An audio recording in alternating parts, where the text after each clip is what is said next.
Okay, now let us see the minimum force required to move a particle or a block. Suppose हमारे पास एक block है, ठीक है, इस ब्लॉक का मास m है और मुझे मिनिमम फोर्स निकालना है और हमें दिया हुआ है the coefficient of friction is mu between the block and the ground. तो what should be the minimum value, right? Force की मिनिमम वैल्यू. तो आपको पता है कि जब भी हम नॉर्मल रिएक्शन थोड़ा कम कर पाएंगे तो हमें हमें एफर्ट भी कम करना पड़ेगा, राइट? तो नॉर्मल रिएक्शन कम करने के लिए क्या तरीका है? सबसे पहले तो आपकी फोर्स जो होगी थोड़ी इंक्लाइंड होगी, इस तरह से. It has a component in the vertical direction. तो मान लो कि ये जो एंगल है, this angle is theta. Okay, अब हमें इस फोर्स को करना है मिनिमाइज. तो पहले तो देख लेते कि इसके कंपोनेंट्स क्या होंगे. एक तो इस डायरेक्शन में होगा एफ कॉस थीटा और एक वर्टिकल डायरेक्शन में होगा एफ साइन थीटा. और जो नॉर्मल रिएक्शन है which is it is also in the upward direction, weight आपका डाउनवर्ड डायरेक्शन में है. अगर ये राइट साइड पर इसकी टेंडेंसी है स्लाइड करने की तो फ्रिक्शनल फोर्स पीछे को लगेगा, राइट? और इसको हमें स्लाइड करना है तो हम केस ले लेते हैं लिमिटिंग फ्रिक्शन का, राइट? तो मिनिमम के लिए आपका जो फ्रिक्शनल फोर्स होगा, लिमिटिंग होगा, it will be mu N के बराबर, राइट? यहाँ तक क्लियर है? तो your normal reaction will be what? It will be mg minus F sine theta. और हम लिख सकते हैं F cos theta is equals to mu N, right?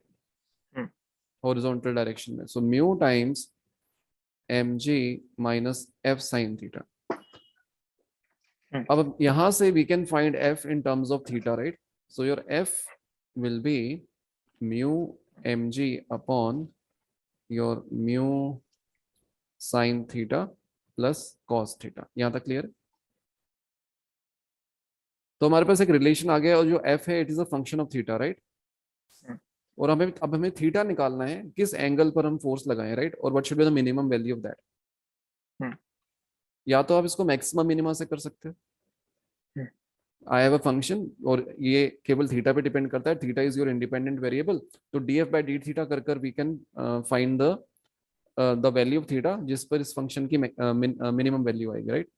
F की मिनिमम वैल्यू आएगी, राइट? या एक और तरीका है इसको करने का. आपके जो वेरिएबल्स हैं वो डिनोमिनेटर में आ रहे हैं ना, केवल यहीं पर आ रहे हैं. अब इस डिनोमिनेटर को अगर मैं मैक्सिमाइज कर दूं तो ये मिनिमाइज हो जाएगा.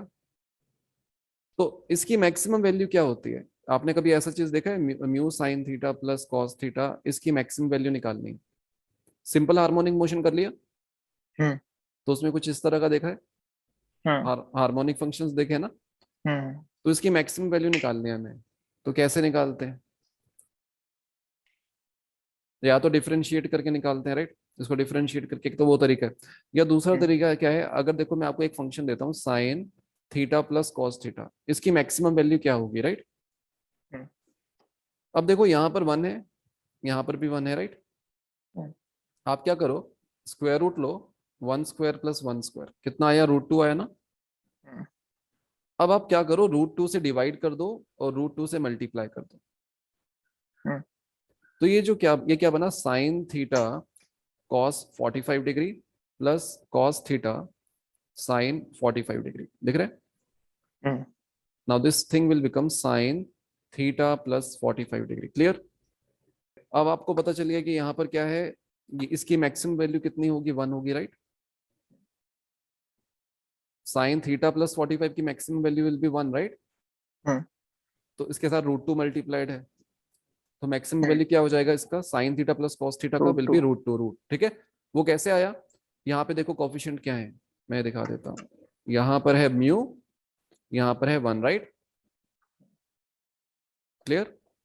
तो आपने क्या करना है, square root of mu square, sorry square of that plus square of 1, उसका स्क्वायर रूट ले लिया. अब इस टर्म से आप मल्टीप्लाई और डिवाइड कर दो, राइट?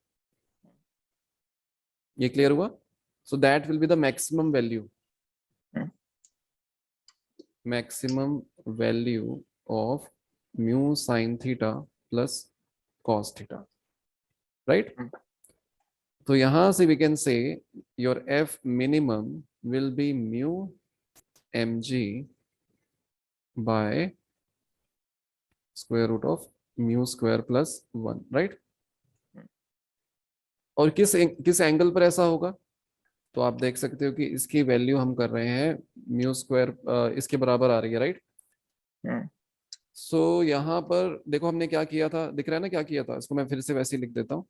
यहाँ से हम लिख देते हैं mu upon square root of mu square plus 1 sine theta plus 1 upon square root of mu square plus 1 cos theta, right. And let us say this is sin theta cos alpha plus cos theta sin alpha, right? So it becomes sin theta plus alpha और यहाँ पर square root of mu square plus 1, right. Okay, अब इसको हमें क्या करना है, 1 के बराबर करना है ना। तो sin theta plus alpha should be equals to 1 which is sin pi by 2, right. मैंने यहाँ पर क्या लिखा, cos alpha और ये यहाँ पे sin alpha, राइट।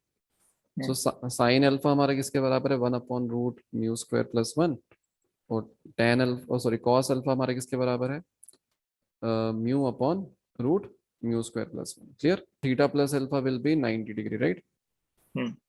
और you can say your sine theta will be sine of 90 degree minus alpha, clear, which is cos alpha. समझ आ गया।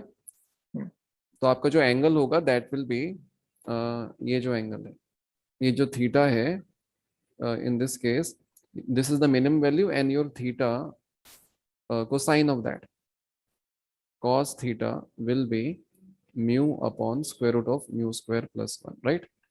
तो ये हमारी आ गई minimum value and cos theta will be mu upon square root of mu square plus 1 square, right।